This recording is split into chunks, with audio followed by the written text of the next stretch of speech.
Scarlet el Vandimion is in the middle of a ball with her fiancé, second Prince Kyle, when he tells her that their engagement is terminated and he is now going to marry Terenezza of the Hopkins Barony. Everyone present at the ball clap their hands and congratulate the new couple, while Scarlet looks around, not able to absorb what was happening. According to Prince Kyle, Scarlet was a cold woman, and spending 17 years in a fake relationship with a woman so dull and stupid like her was the only blemish on his spectacular life. Scarlet points out that their engagement were arranged by the royal family and the ducal house of Vandimion before the two of them were even born, and she asks Kyle if he can really terminate it at his discretion. Kyle says he can end it all because of the terrible things that Scarlet did with Terenezza, but Scarlet affirms that she had never met that girl before. Nevertheless, Kyle begins announcing her alleged crimes against his new fiancé, defacing her notebooks, locking her in the bathrooms, spreading nasty rumors about her, and even pushing her down the stairs. Meanwhile, everyone around is laughing at Scarlet's expense, but she was tired of it. She accepts the engagement's termination without argument, and for doing it so coldly, Kyle says that, in stories and plays, a woman like her would typically be called the villainess. So, since she is the villainess now, Scarlet does not feel the need to restrain herself anymore, and she wants to ask for one final thing. Kyle does not want to give her that chance, but Terenezza accepts her request. She comes face to face with her ex's new fiancé and asks, "May I knock that bitch on her ass?" Then, she proceeds to punch the girl on her face. But before doing that, Scarlet el Vandimion is going to look back into the past to explain why her rage for Prince Kyle and Lady Terenezza grew to that extent. Ever since she was a kid, there was nothing Scarlet loved more than clobbering people. Her older brother Leonardo asks her what led her to punch a boy from House Alexia Twins in less than a week. At least this time she did it to save a commoner. She explains that her violence is not indiscriminate, and there is always a reason for what she does. She smashes people for the greater good. But when Leonardo arrived at the scene, he saw his sister covered in the little boy's blood with a big smile on her face, which means she clearly enjoys what she does. He says she needs to control her temper as a lady, since her coming out ball would happen the following week. It was at the same ball that she met Prince Kyle, her fiancé, who called her stupid for her full introduction when they met, and said that, from that moment on, she would work for him. Soon after, Kyle began to abuse her in every way possible, but there was nothing her father could do, since the engagement was arranged by the royal family, so Scarlet would have to endure it to the limits of her patience. When Scarlet turned 15, she began attending the Royal Academy for Nobles, and everyone geeked at her while she was getting inside. She was the Icy Rose, the beautiful, universally talented pride of the special curriculum. But Prince Kyle was as annoying as ever. According to him, Scarlet's father ordered her to support him around school, which meant that she was now his slave. However, Scarlet had developed a backbone of steel, so she would not be affected by any terrible treatment that Kyle would give her. And he would never let her be. He marches inside her classroom, asking her why she wasn't buying his lunch as requested, and drags her out of there so she could be punished, while his lackeys make sure Scarlet's friends wouldn't rat him out to the teachers. The reason for this behavior was that Kyle dropped to the common curriculum, while Scarlet, who according to his own delusional mind was an idiot, still had great marks in the special curriculum.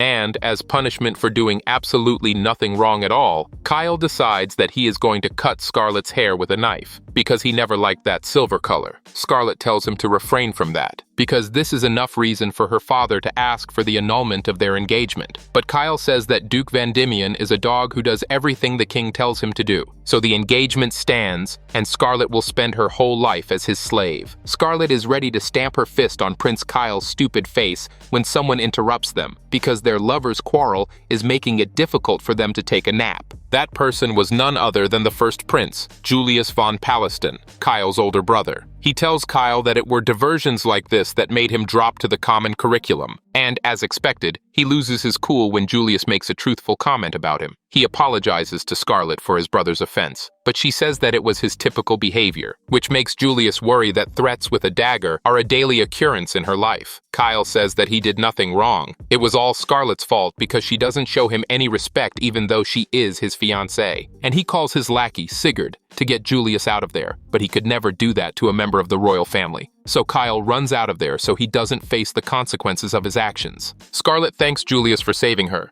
but he was actually saving his stupid brother, because he definitely saw her clenching her fist while he was reading at the top of that tree, away from his horde of fans. The kingdom of Palestine has two princes. The first, Julius, is the son of the queen and current heir to the throne, but his intolerance for underhanded behavior has led to a faction of corrupt nobles who see him as a threat to their power, attempting to raise Kyle, the stupid second prince, to the throne instead, which led to daily clashes at the academy between their factions, and Scarlet prefers not to get involved in that. But now, Julius says that he might spend more time in the classroom because he has found something interesting in there, something way more interesting than a book. He looks at Scarlet with a flirty smile, and there is something in the air around them, but Scarlet is not at all fazed by the prince's pretty boy swag. The aptitude test results are in, and to everyone's absolute surprise, Scarlet's name was not at the top of the list. She was surpassed by Prince Julius, who had perfect scores in every subject. In the swordsmanship and magic exams, Scarlet has got scores up to 99, but never perfect ones. Even after beating the instructors, she was told her form was poor, or that the construction of her magic circles was sloppy. All of that was obviously out of spite, and Prince Julius earned the perfect grades that she was always denied. Julius comes in and she congratulates him for his perfect grades, and he whispers that surpassing her was easier than he thought. This provocation lights a fire inside Scarlet, who starts studying and practicing even more so she can get the top spot back from the first prince. And it quickly pays off the next time, when she sees her name at the top of the list, and Julius comes to congratulate her.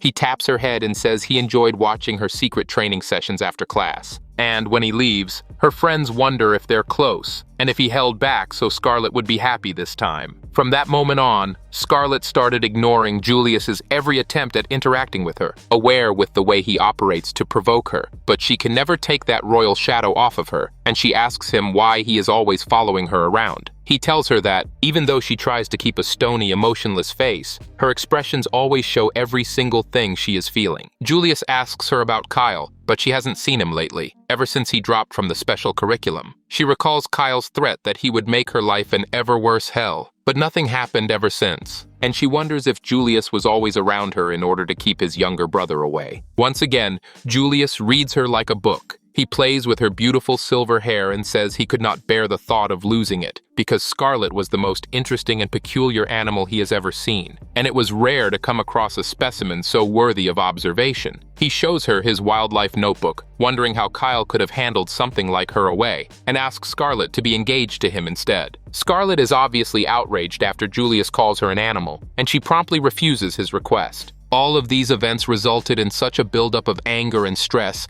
that she spent ages dreaming of beating the crap out of those two stupid princes. And now, thanks to the absurd provocations of Terenezza, she could finally unleash her inner beast. She punches her in the face so hard, she flies through the room. Kyle is so terrified that she doesn't even need to punch him for him to fall on his ass. Scarlet is also furious with his supporters who were gathered there. She spent years enduring their ridiculous treatment towards her, and the annulment of her engagement, which they fully supported, made her suffering meaningless. So, naturally, she was now free to kick their asses. When the guards try to stop her, she casts a spell that puts them all to sleep at once, and proceeds with her justified ass-kicking. The people are so terrified of her tremendous power that they start making absurd promises if someone protects them from her, even assuming that they owned slaves, which was illegal in that kingdom. When hearing that, Scarlet realizes that their only thought was how they could exploit others. They were nothing but a bunch of pigs, and there wasn't anything sweeter than beating the shit out of dirty pigs. She uses her secret ability and flies through the ballroom, demolishing every single pig who would get in her way. As she punches through them, one of them realizes that Scarlet, the Icy Rose, was also known by another name, the Mad Dog Noblewoman. After she finishes, she is beaming with the great evening she was having. She saves the last dance for her evil ex-fiancé. But before she can do anything, her brother shows up and begs her to stop, which she completely ignores and proceeds to smash Kyle to the wall anyway. When Julius arrives laughing,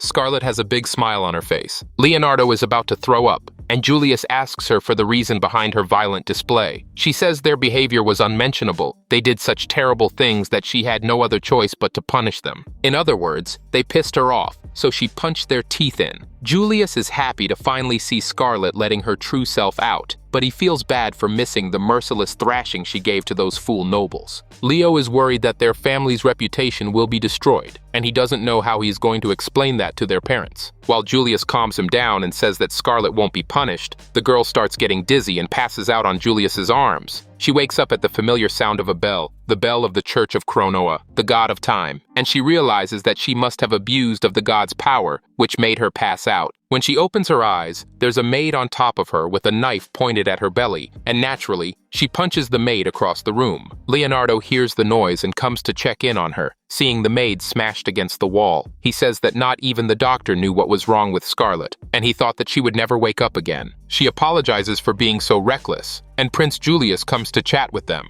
Their father, alongside the royal family, had already terminated the engagement agreement, and Kyle has been disinherited after all the trouble he caused. There are rumors about illegal ownership and trading of slaves inside his faction, which will provide an enough opportunity to crack all of them down. Scarlet, however, will not be punished for beating them up because the royal family considers her indispensable. Unfortunately, Scarlet will have to remain single for the time being, but she gains something even more valuable: the respect of the people. Rumors of her actions spread fast. Words about a champion who punched a horde of evil, self-interested nobles into prison, which granted her a new nickname, the Bloodstained Lady. The realm will get busy now, since a few of the nobles that Scarlet exposed were important men in the national government, and they are going to have to find replacements for them. Worse than that, they are going to have to deal with the organizer of the Second Prince's faction, Prime Minister Godwin Bene Carmine. Julius and the king thought that there might be someone pulling the strings behind the faction, and came up a plan to deal with everyone at once, forming an organization, the Crown Investigatory Office, to carry it out, and putting Leo as the head. Then, Julius introduces the person responsible for exposing the Prime Minister's involvement, Sigurd Forgrave, an agent who infiltrated the Second Prince's faction as Kyle's personal guard. He apologizes to Scarlet for the way he treated her all those years, but she actually did not mind it at all. Julius says that she can punish him as she sees fit, so she gets ready to clobber. But she actually just gives him a light clap with the back of her hand, because he saved her many times. He thinks he is not worthy of her mercy, but the matter is solved. Scarlet leaves the room wondering if her friends from the Royal Academy are already aware of her actions. She is happy that she punched all those people, because now she is going to have all the time in the world to spend with her friends. Now that she has heard of the Prime Minister's involvement, she knows exactly who sent the maid to her room. She goes to the maid's cabin,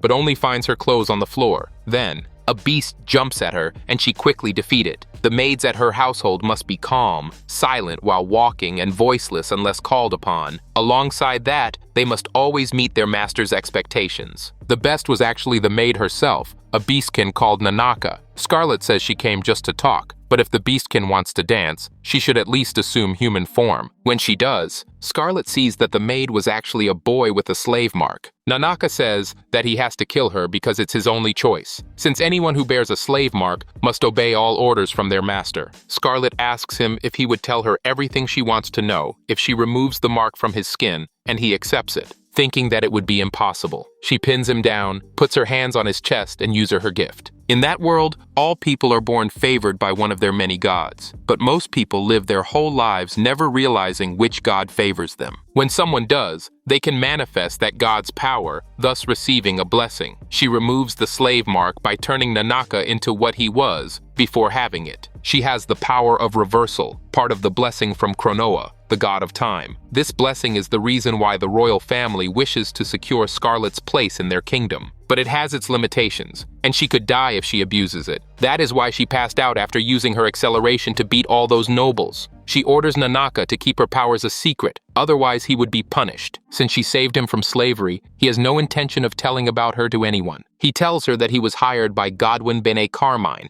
as she already thought. At first, he was only hired to spy on House Vandimion, but ever since Scarlet struck his son, Heine, at the ball, he wanted her dead. Godwin would send spies to all kinds of noble houses to explore their weaknesses, encouraging them to participate in slave trading and other criminal activities. And that was how he got more people to support him. With that information, Scarlet decides that she must kick Godwin's ass. Nanaka says that the Prime Minister attends a slave auction once a month, and the next one will happen in a week. Scarlet wanted to go to the capital, Granhilda, alone, but now she decided to invite Nanaka to go with her. He does not know where the action is held, but he can put Scarlet in contact with a slave trader. He would be betraying his master, but as Godwin was the one who turned him into a slave, betraying him would be the right thing to do. While they talk, Prince Julius is outside the cabin listening to every word. 3 days later, Scarlet and Nanaka are at the slums, and the girl is amazed that she bought a mithril ore for 1 gold coin, but she was actually ripped off by some kid, and that ore was just a random rock. Prince Julius was with them, uninvited, and he said he tagged along because it would be educational for him. After graduating from the academy, he would be stuck at home learning about kingcraft, so he would like to use his free time to see what life is like in his kingdom. Plus, he thinks this adventure will be really amusing. While they walk through the slums, they come face to face with a group of hoodlums who want to rob them after hearing of Scarlet's fake mithril acquisition, and the girl is ready to kick their asses.